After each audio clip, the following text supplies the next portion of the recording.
Maraming espekulasyon ngayon na baka ang PBA star guard na si Robert Bolick ay mag-demand na ng trade mula sa NLEX Road Warriors para malipat sa ibang koponan. Dahil itong NLEX Road Warriors, nakita nga natin, nag number 1 seed pero hindi naman sila nakapasok sa semifinals at na-eliminate ang number 8 seed na TNT. So tignan natin kung itong si Robert Bolick ay magde-demand ng trade. So far wala pang official statement. Pero hindi naman nakapagtataka kung itong ay gagawin ni Bolick dahil ang sabi nga nila parang nasasayang yung prime no career nitong si Robert Bolick dito sa NLEX. Marami nga nagsabi nung nasa Global Port pa to si Bolick na nasasayang lang siya doon dahil very talented player pero hindi nakakaabot ng finals. Ngayon dito sa NLEX Road Warriors ganun na naman ang nangyayari. Hindi pa rin sila nakakaabot sa finals kahit na nakuha na nila via trade itong si Shawnee Winston. Kaya wala naman siguro magtataka kung sakasakali na mag-request nga na ma-trade ito si Robert Bolick. So far, wala naman siyang demand na ma-trade. Pero hindi na tayo magtataka kung ito yung mangyari. If ever ma-trade to si Robert Bolick or mag-request ng trade, sigurado na maraming mga teams ang magkakaroon ng interest na makuha ang serbisyo nito. At kabilang doon sa mga posible na mag-inquire tungkol si kay Robert Bolick, syempre nandyan yung SMC. And of course, nandyan din yung mga sister teams ng NLEX katulad ng Meralco at TNT Tropa. Nakita naman natin na itong Meralco interesado raw makuha si Bearfield. So kung hindi magiging available si Bearfield, baka si Robert Bolick na lang ang kanilang kunin. At of course, syempre nandiyan din ang Converge Fiber Xers. Actually, sa lahat ng team sa PBA, sigurado at least mag-i-inquire yan tungkol kay Robert Bolick. Dahil kanyang kataas yung trade value nito. At makikita natin talaga na magiging isa sa pinaka most sought after players kung mag-request yan ng trade.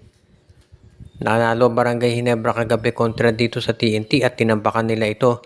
At of course, nanguna si Justin Brownlee na naka 41 points at ang importante dyan nakapag-contribute na rin si Stephen Holt. Kahit 15 puntos lang si Abarientos, nakita natin importante dyan marami silang nakuha contribution mula sa ibang mga players. Kaya talaga namang makakita natin na yung momentum lumipat na sa Barangay Ginebra. Ang isa pa dyan, no, na-limit nila sa 2 points.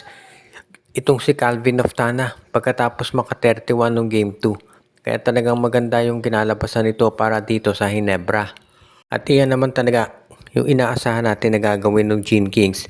Lalo na at hindi nagustuhan ni Coach Tinko yung nangyari sa Game 2. So talagang magiging matindi yung performance na ipapakita nila at hindi naman tayo na sorpresa doon sa magandang ginawa nitong Barangay Ginebra. At dahil dito yung pag-adjust naman ay nandito sa TNT, kinakailangan nila niyang gawin para dito sa Game 4. Dahil kapag natalo sila dyan, magiging 3-1 na, medyo mahirap na makabawi itong TNT Tropa. So iyan yung magiging matindi para dito sa TNT ngayon. Kung paano sila mag-adjust. Talagang makikita natin dito na magiging isa dito sa mga top options ngayon ng TNT ay kinakailangan nila makuha yung matinding performance mula dito kay Calvin Oftana. Kaya nga isa talaga to dito sa aabangan natin, no? Kung ano ang gagawin nitong TNT para maibalik yung laro ni Oftana. Kung sa bagay, kung si Stephen Holt na ibalik ng Ginebra yung laro, guys, sigurado ganyan din naman ang magagawa nitong si Calvin Oftana at ni Coach Chot Reyes.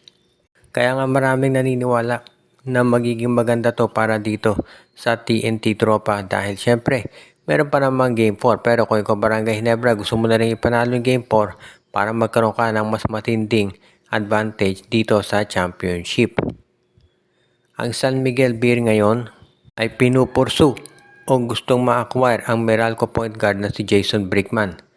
Kahit maraming nagsasabi ng San Miguel ay kailangan kumuha ng mga rookies at mga youthful players, itong Beerman ay mukhang determinado na makuha si Brickman kahit ito'y veterano na, 35 years old na to si Brickman.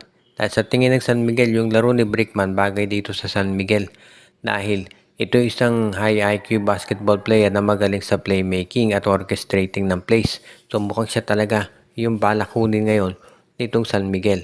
Hindi naman ako magugulat kung magkakaroon talaga ng malaking offer ang San Miguel para makuha ang nasabing player. Dahil syempre kung ikaw naman ang SMB, talagang yan ang plano mong gawin. Na kumuha ka ng mga top players para maipakita na ikaw ay ready na talaga dito sa gagawin ninyo na pagbabago sa kanilang roster.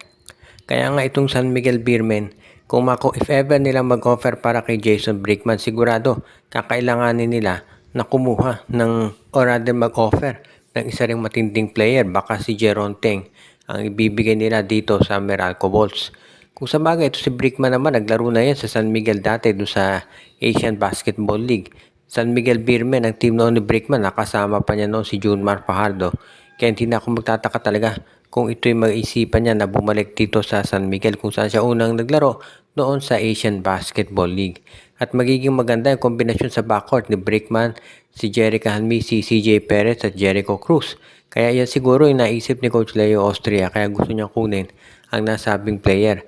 At sigurado naman tayo na hindi pa babayaan ng San Miguel yung ganitong klaseng oportunidad lalo na't nakikita na nila kung gaano kaganda yung magiging resulta nito para dito sa SMB lalo na't alam natin na seryoso sila na makabawi at manalo dito sa Governor's Cup. Ang Rain or Shine Elasto Painters ngayon ay nag-iisip kung paano magre-revamp. Mukhang hindi na raw kontento ang management dito sa palaging semifinals na inaabot nila. Parang ilang conferences na paulit-ulit itong Rain or Shine puro kamontik na maka-finals pero hindi talaga nakakaabot. Alam natin na nagkaroon sila ng maraming injuries at yun ang isa sa mga dahilan kaya sila natalo sa Barangay Ginebra. Pero sa tingin ko makakagawa sila ng paraan para makabawi dyan. Kinakailangan lamang talaga na maipakita nitong management na ready silang gumastos para maipanalo itong Rain or Shine Elasto Painters. Dahil syempre, katulad ng ginawa ng Converge, kinakailangan talaga kung gusto mo mag-champion sa PBA, kinakailangan manalo ka gumastos ka syempre ng pera. Dahil ganyan talaga ang sitwasyon sa PBA, tignan nyo Converge. Ang daming makinuhang player para lang maging competitive sila, hindi ka nakapasok sa playoffs. So, kinakailangan talaga itong Rain or Shine Elasto Painters gumawa ng paraan para maipakita kung paano sila magkakaroon ng major adjustment dito. Kaya nga wala tayong nakikita na magiging issue dito sa Rain or Shine. Basta, willing yung management na gumastos para mag-acquire ng mga top players. At sa tingin ko naman, gagawin niya ng management lalo na nakikita nila na yung ibang independent teams katulad ng Phoenix Fuel Masters at ng Converge FiberXers talagang gumagawa na ng hakbang para makakuha ng mga bagong players.